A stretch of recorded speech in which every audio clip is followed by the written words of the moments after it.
everyone. So we are here in our second part of pre-Shakespearean drama dated 1400 to 1500. In first part we saw that how the drama as a form began in England, and there was three type of a drama in medieval period, that is church play, pageant and university, which church plays were mostly related to religious plays, pageants were mostly related to history of cities, and university was those writers who were studied university and mostly inspired by the Roman and Greek writers. So today we will learn about those university wits in detail who has actually paved the way for Shakespeare. So the pre-Shakespearean dramatists, they are mostly, I have given a few detailed information about them in the previous lecture. Today we will see them in little bit more details. The pre-Shakespearean dramatists are known as the university wits. They are so called because they were associated with the University of Cambridge or Oxford, simple. The constellation of the university wits consists of minor stars like Thomas Keat, John Lilly, George Peele, Robert Greene, Thomas Lodge and Thomas Nash. All of them revolve around the central sun, Christopher Marlowe. Though in the picture you can see the John Lilly in center. Of course John Lilly was very expert, very famous writer, but why Christopher Marlowe is the center of this group? Because he is the only writer who is still readable. Reader are still reading him rather than the other six writers. These university men were usually actors as well as dramatists. They knew the stage and the audience, and in writing their plays they remember not only the actor's part but also the audience love for story and brave spectacle. So church plays were only related what they are showing, but here dramatists were more concerned with what audience wants to see. So they have worked on that particular part too. Their training began as actor and they revised old plays and finally become independent writers. So they actually get the training of being writer, how to write the plays. Then they model their plays from the old plays which is written in the other countries or in Rome or in Latin languages, and they become independent writers. They often work together as Shakespeare worked with Marlowe and Fletcher, either in revising old play or in creating new one. They have worked in a collaboration, that is known as a collaboration. So sometimes Shakespeare has worked with Marlowe or Fletcher or other writers, and other writer has worked each other too. Sometimes revising old plays or sometimes writing in new plays. They were romantic in their attitude and represented the spirit of Renaissance. Romantic in the sense they were very much free souls. They didn't like to follow the rules, so they were kind of enjoy their freedom, and also they were embedded with this Renaissance spirit. So you can see the Renaissance in their plays too. The university which contributed to formation of a romantic comedy fourth in the hands of Shakespeare. What they actually helped to write, the Shakespeare could get help from them to write a very romantic comedy in a good way. So there are so many writers in this group who was mostly has written comedies, especially romantic comedies. Lilly the courtier made a notable contribution to the formation of English comedy. He has helped to formate this form. The comedies of Lilly are romantic as well as witty. The comedies of Peele are both satirical and humorous. They used to write comedy, but they have their own styles. Shakespeare has borrowed this different type of styles from them. The university wits, in spite of their loose plots, made some advance in plot construction and harmonizing the different threads of the stories into perfect whole. Their plots may not be very much in a good shape, but they have revolutionized in making the different kinds of plots. In this respect, Greene showed the way to Shakespeare. In Friar Bacon and Friar Bungay, there are several threads that have been harmonized in a beautiful way. What they are saying, their plot was not just a linear or only one. They have made subplots and the characters getting crashed between each other. But at the end, he has managed to solve the problems, and this is what Shakespeare has learned from it. That's why we can say that in his comedy there are so many characters, there is so many stories going on together, but at the end we get the solution of everything. This play anticipates Shakespeare's skill in constructing the plot of Merchant of Venice and A Midsummer Night's Dream. So such a play like especially Friar Bacon and Friar Bungay has helped Shakespeare to write his plays of The Merchant of Venice and Midsummer Night's Dream. Here I have put a slide. Let's read it. The University Weeds. The term University Weed was not in their lifetime. Okay, first you think when they were actually writing, they were not famous as a University Weeds. Somebody has given this title when, but was coined by this word, the University word, Weeds. Is word was coined. આ શબ્દ કોણે એમના માટે વાપર્યો છે? તો by George Sainsbury in 19th century journalist and author. So in 19th century, George Sainsbury has written a book of history of English literature. In his book, he has given a word. This word was first time used in the 19th century in his book, and this type of a writer who has a similar style, like they were all from the universities from Cambridge or Oxford, plus they have similar type of materials, they have similar type of inspiration like Roman and Greek writers, and they have almost same style. So he made a group of writers and gave this name to them. Sainsbury argues the rising shape of dramatic creativity in the 1580s showed itself in two separate branches of a national tree. So there are two types of a drama, like church play and the University Weeds. That kind of a noun was not established or was not in the fashion when they were working, but it is given to them by Sainsbury in 19th century.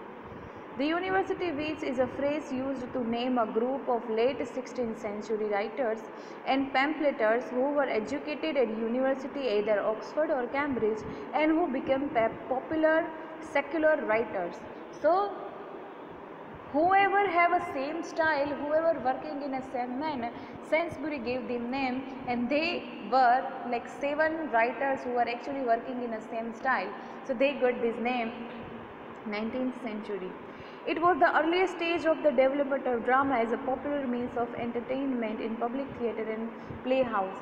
University Weeds writers are very much important to establish the drama in general for English language, because they are the modeled in later years and then later years. So they were very much important in the establishment of a drama as a form in English language.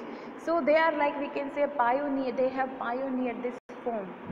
The university, here in the slide I have given the age of them, that from where to whom they were alive. The University Weeds prepared the ground for the historical play for Shakespeare. Not they just have given help in comedy or in tragedy, also in historical plays. Marlowe's Edward III prepared the way for Richard II of Shakespeare. They had a fondness for heroic themes such as the lives of great figures like Timberline. Now, Timberline is written by Christopher Marlowe. Christopher Marlowe has that he has make a larger than life characters, which has given some kind of idea to Shakespeare. These dramatists prepared the way for the later tragedy. Thomas Kyd in Spanish tragedy popularized the vogue of Senecan tragedy, revealing the bloodshed, which later on Turner and Webster followed with enthusiasm. Now you have heard name of Seneca in the previous lecture. Seneca is the biggest name who has inspired to write tragedies. What type of tragedy? Tragedy of revenge, tragedy of bloodshed, which was followed by Shakespeare in 1 or 2 plays, especially in Hamlet, and then Webster and Turner after Shakespeare, in post-Shakespearean age, they have followed this style too. Poetry was added to dramatic production by Pele and Lilly. So in George Pele and in Lilly, we can see the poetry in this place. So they have given some idea Shakespeare to write poetic dramas too. They made dramatic poet. See, that's what I just said. They have helped Shakespeare to write poetic drama. They also improved the art of characterization.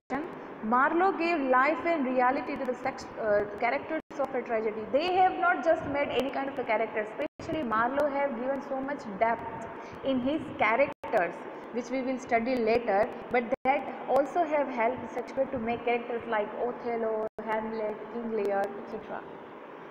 In all those ways of University Weeds, prepared the ground for Shakespeare. Shakespeare is big name because he has taken his inspiration from these 6 or 7 people and made a notable contribution to the growth of drama during the Elizabethan age. They were not exactly part of the Elizabethan age, but they have helped to flourish the drama in the age. Now we will study them one by one. So first we will begin with John Lilly.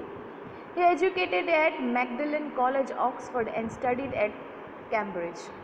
His play contains attractive lyrics which were first printed in Blount's collected edition of the play published in 1632.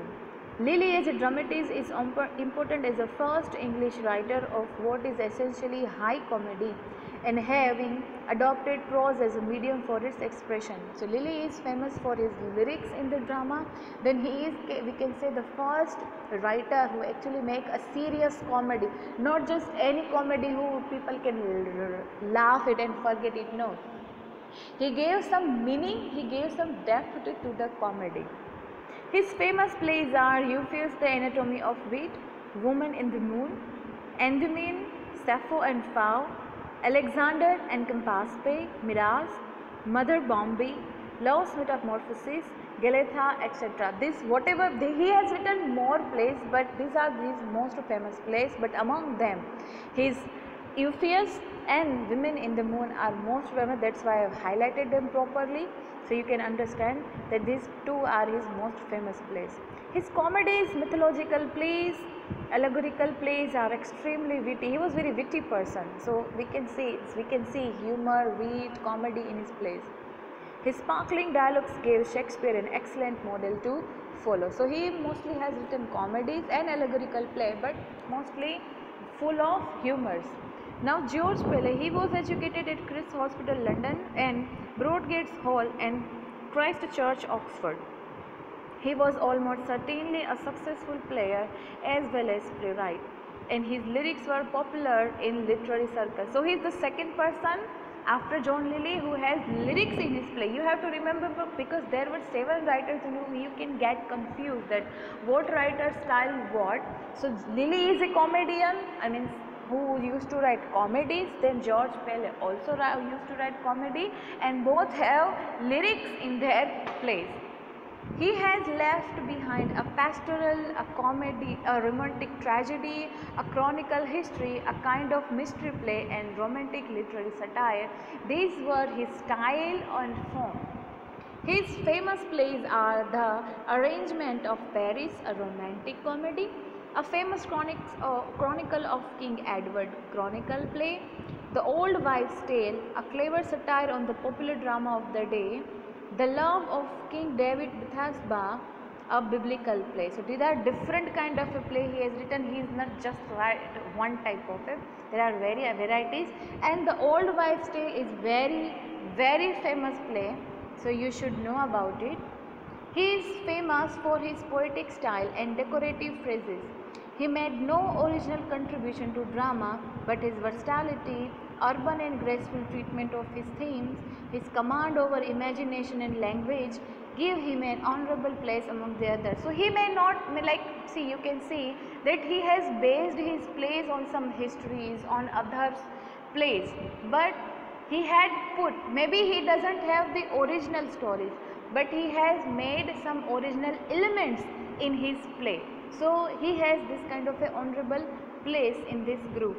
Now Robert Greene, he was educated at St. John's College and Clara Hall, Cambridge, and was incorporated at Oxford in 1588. He is famous for romantic setting, weaving a plot and notable contribution. So here he is famous for making romantic settings. He mostly used to write romantic plays. His famous plays are The Comical History of Alphonsus, King of Aragon, A Looking Glass for London and England, Friar Bacon and Friar Bungay, The History of Orlando Furioso, The Scottish History of James IV, and The Friar Bacon and Friar Bungay is his most famous play. Friar Bacon and Friar Bungay, this is the most famous romantic comedy. This is the third person who used to write comedy. First is John Lilly, then Robert Greene, So these three people are who are famous for writing comedies. Here he has mingled three worlds together, the world of magic, of aristocratic life and of country. I hope you will read this plays. Now the fourth writer, that is Thomas Nash. He was the student of St. John's College, Cambridge. He did tour through France and Italy, and before 1588 settled in London. He is famous for his play The Unfortunate Traveller or The Life of Jack Wilton. So the Jack Wilton is the name of the character who is also the unfortunate traveller in the story. So we have two titles of the play. The play is also considered as a forerunner of genre novel. I have taught you this in the first topic, that even I have given this question that give me the name of a first English novel. So there are few novels. Some student also replied me, which is very good. Also, The Unfortunate Traveller, we can say, is a forerunner. So we can say that it is a play, but it has very good story in it. So we can say that it is not a play exactly, it kind of a prose work, but it has a story. So we can say The Unfortunate Travel or The Life of Jack Wilton, it can be a first English novel, but not in a perfect way. He died at the age of 33, having shortened his days. So he actually did suicide or something. So he died early. Now Thomas Lodge. He was the son of Thomas Lodge, Lord Mayor of London. He is the son of a mayor, educated at Trinity College, Oxford. He abandoned law for literature and published A Defence of Plays, a reply to the school of abuse of Stephen Gosson on 1580. So that will come later, that there was a writer named Stephen Gosson. He has wrote a book, School of Abuse. What he had written in the book, that he has actually abused the form of poetry and play, that how this kind of a literature is actually are so much harmful for the society. People are getting wrong idea and they should be banished, and how poetry and other things are so much away from the reality, and so many bad things has talked about that. So many writer has written so many books replying over this book. If you don't know, then Sydney has also written the book over it, but that we will study in later. Right now Thomas Lodge also has written book named A Defence of Plays. Sydney has written A Defence of Poetry. Thomas Lodge has written A Defence of Plays. He is most famous for his plays as Rosaline, Euphues' Golden Legacy, which appeared in 1590. Shakespeare followed in very closely in the plot of As You Like It. If you don't know As You Like It, then you can't understand what it is. But if you know the As You Like It and the story, that As You Like It has a heroine whose name is Rosaline, which is actually, we can say, are based on this play written by Thomas Lodge. So as we studied, as we just get the knowledge that how this writer has given inspiration to Shakespeare, so he has based few plays on these plays of these writers. Now Thomas Kidd. Now Thomas Kidd is as important writer of this group as John Lyly and Christopher Marlowe. He is the only person who was not the part of any university, yet having similar style as others. He is counted as important part of the group. Every other person of the group has studied either in Cambridge or in Oxford, but only Thomas Kidd is only a writer who didn't get any kind of study from any university, but he has almost the same style and same inspiration and same manner he has written the play. That's why Sainsbury has put him in this group. He is one of the best known tragic poets. See, further we saw three playwrights who used to write comedies. Now first time we have the writer who used to write tragedies. So you have to remember, we have two tragedy writers. First is Thomas Kidd and second is Christopher Marlowe, which will come later. Remember this. He is mostly famous for play The Spanish Tragedy, written in 1595. In the play, he employs the whole Senecan apparatus of horror ghost, hanging, stabbing, madness, stalling and suicide, and employs them as the reader gets surprised by such elements. As I said, Seneca has given so much inspiration, influence to these writers. So as we saw the very first tragedy, Gorboduc, also inspired by the Seneca. Now again Seneca inspiring to Thomas Kyd for his play A Spanish Tragedy, which is full of horror, ghost, blood and etc. It is kind of a revenge story. Kyd contributed a new type of hero, that is hesitating type, sing magnificently in Hamlet on the stage. Now what is the meaning of a hesitating hero? Means normally what happened that hero in English plays are very so brave. They take action so quickly without making any kind of a thoughts. They never thought for a second time that whatever they were about to do, what the causes it will do. But for the first time Thomas Kyd made kind of a hero who used to think, who used to make some kind of a thinking that whether he is doing is good or not. That is called a hesitating type of a hero, which if you know Hamlet also is, that he takes decision that whether he should kill people or not. That is a new kind of a hero he has given to this world. Now Christopher Marlowe, before reading I am saying you must know very much about this playwright. He is the only playwright who is before Shakespeare who is as famous as Shakespeare. He was the son of shoemaker of Canterbury, is the only dramatist before Shakespeare we still read with enthusiasm. Other playwright has written their work, but reader decides what they want to read. That's why Christopher Marlowe is is the second writer who before Shakespeare is so much readable right now too. A patron sent him to Cambridge. He came London, became an actor and led a reckless life. So somebody gave him money and he went to Cambridge because he was very poor. He is the son of shoemaker. He became famous with his first play Tamburlaine. In 5 years he produced all his great work.